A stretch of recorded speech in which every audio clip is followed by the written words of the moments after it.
Hello my friends, I am from welcome to my channel.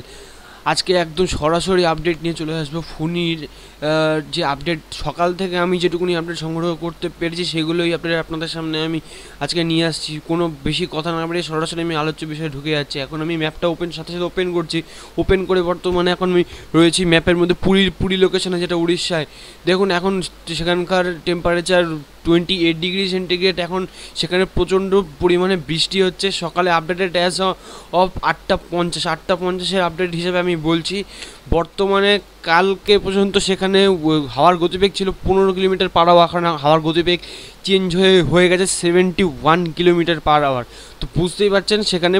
আর শেষ পাওয়া খবর মধ্যে পুরীর একদমই কাছে, জাস্ট পুরীতে হয়তো সে ফণি আছড়ে পড়বে।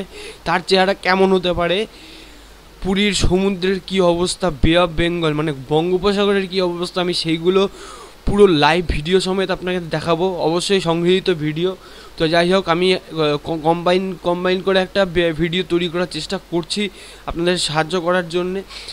তো প্রশাসন থেকে মানে পদে পদে ঘোষণা করে দিচ্ছে যে মারাত্মক হতে চলেছে এই সাইক্লোন। তো আতঙ্কিত পুরীর বাসিন্দারা অ্যাজ ওয়েল অ্যাজ কলকাতাও কিন্তু এই ঝড়ের কবলের বাইরে যাবে না। তো পশ্চিমবঙ্গের কী অবস্থা হতে পারে, তো আজকে পুরোপুরি এই ভিডিওর মধ্যে সে আলোচনা থাকবে। তো পুরীর টেম্পারেচার, রেইনফল দেখতেই পেলেন। এইবার আমি ঢুকে যাবো সরাসরি স্যাটেলাইট ম্যাপের মধ্যে আমি সরাসরি চলে আসার পরে তো দেখুন অবস্থা। স্যাটেলাইট ম্যাপের মধ্যে অলরেডি বলাই যায় যে পুরীকে গ্রাস করে নিয়েছে সাইক্লোন ফণী। এখন বলা যাচ্ছে কালকে খবরে বলা হয়েছিল এটা ক্যাটাগরি 4-এর একটা হ্যারিকেন, যেটা সাধারণত উৎপত্তি লাভ করে আপনার আটলান্টিক ওশানে আর ইস্ট প্যাসিফিকে।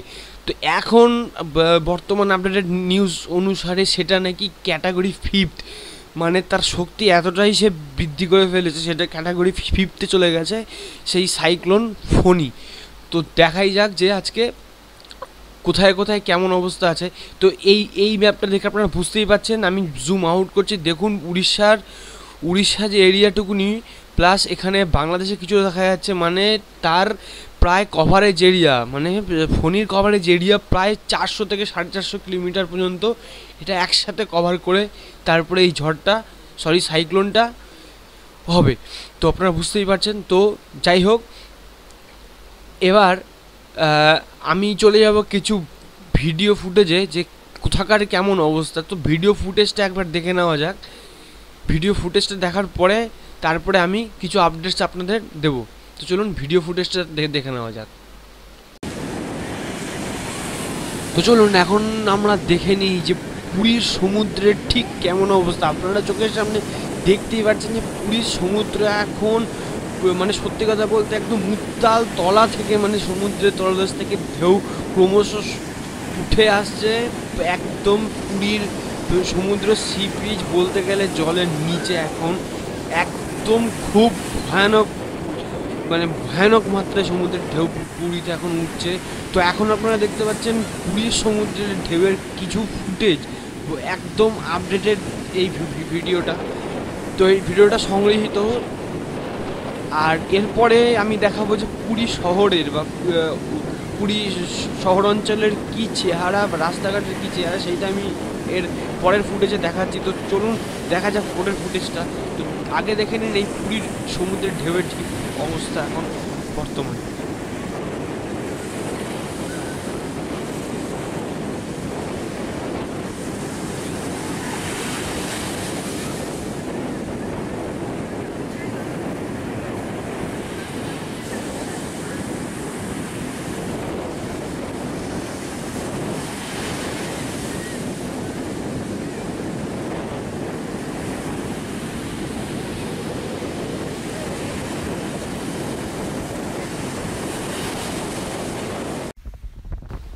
এখন আপনারা পুরোপুরি সরাসরি প্রত্যক্ষ করছেন পুরীর দোকানপাট, রাস্তাঘাট, হোটেল, বাড়ি, সমস্ত জায়গা কিন্তু এখন পুরোপুরি বলা যায় জনশূন্য।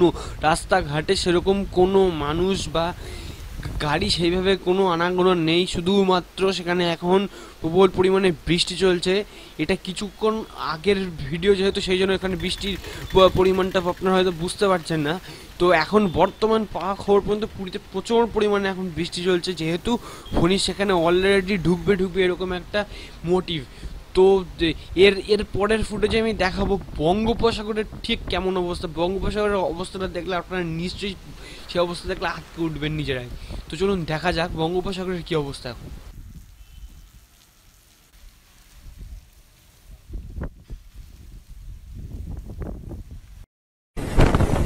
এখন যে ফুটেজটা আপনারা চোখের সামনে দেখতে পাচ্ছেন, এটা একদম বঙ্গোপসাগরের ফুটেজ। কিছুক্ষণ আগে এই ফুটেজটাকে ক্যাপচার করা হয়েছে জাহাজ বা কোনো বড় ট্রলার থেকে।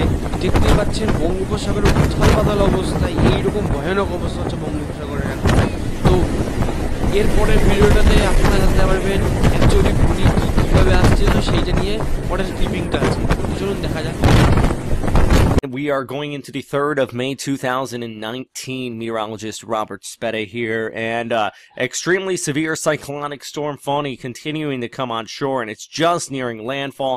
You can see here on this microwave imagery that center of circulation, that inner eye wall, which is containing winds upwards of 260 km/h gusts. We're curious where this is in the grand scope of things. We're actually coming on shore here in the Odisha state in northeastern India, pulling back the picture. Some of this moisture is even going to work its way into Bangladesh as well as this moves on shore and pulls off there towards the north and towards the east.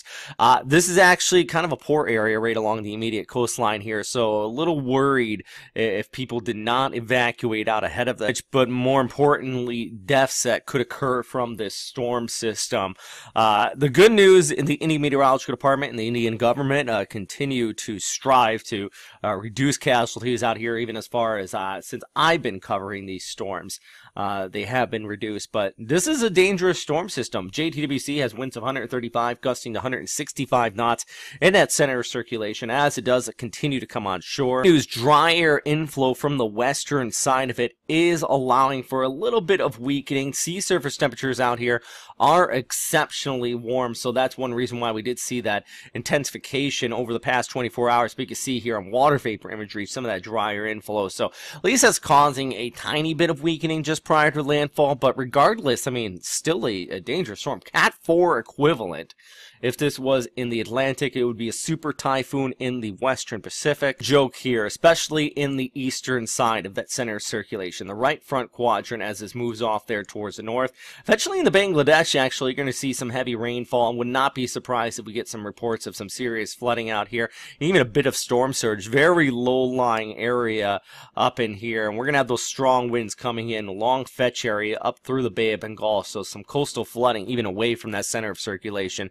Very well possible with this storm. So lots to talk about here, tracking this over the course of the next few days as it does move inland and eventually weakens out, heading into the Himalayas, where it's just going to get disrupted overall. But really, hopes go out to everybody. Hopefully, we do get 0 casualties with it. That would be great. Based on the data I'm seeing right now, I would truly be surprised if we come through and there's no deaths to come out of this very serious storm system. Probably the strongest in the Indian Ocean here of 2019. Anyways, guys, that's a quick little update here. Hopefully, if you have any questions, comments, suggestions, please post them down below. I'm trying to do more of these tropical updates around the world, and specifically when typhoon season does come up in the Western Pacific, I'll be doing more of those updates as well. So if you have any feedback, please let me know. All right, stay safe out there. তো আপাতত ভিডিওটা এই পর্যন্তই থাকবে। আপনাদের একটা কথাই বলবো যে আতঙ্কিত হবেন না, খামোখা কাউকে আতঙ্কিত করবেন না, নিজেরা সুস্থ থাকুন, সেফ থাকুন। আর বলা মতে খুব একটা দরকারি কাজ ছাড়া সচরাচর বাইরে বেরোবেন না, তার কারণ খবরে পাওয়া আপডেটস অনুযায়ী আজকে মধ্যরাত থেকে কালকে সকালের মধ্যে আমাদের পশ্চিমবঙ্গে শিওরলি ঢুকে যাচ্ছে ফণী। তো সেই বিষয়ে অ্যালার্ট থাকুন। আর নিজের খেয়াল রাখুন। তো ভিডিওটি যদি ভালো লাগে তাহলে লাইক করবেন, আর প্রচুর প্রচুর শেয়ার করুন, যাতে আপনার মতো আরও আপনাদের প্রিয়জন 10জন ভিডিওটা দেখে কিছু অ্যাটলিস্ট জানতে পারে, কিছু অ্যাটলিস্ট বুঝতে পারে ফোনি সম্পর্কে। তো চলুন আজকে এই পর্যন্ত শেষ করছি, নেক্সট অন্য একটা ভিডিও নিয়ে আবার আসবো। ফোনের আপডেটস আমি দিতে থাকবো কন্টিনিউয়াসলি, সাথে থাকুন, সঙ্গে থাকুন।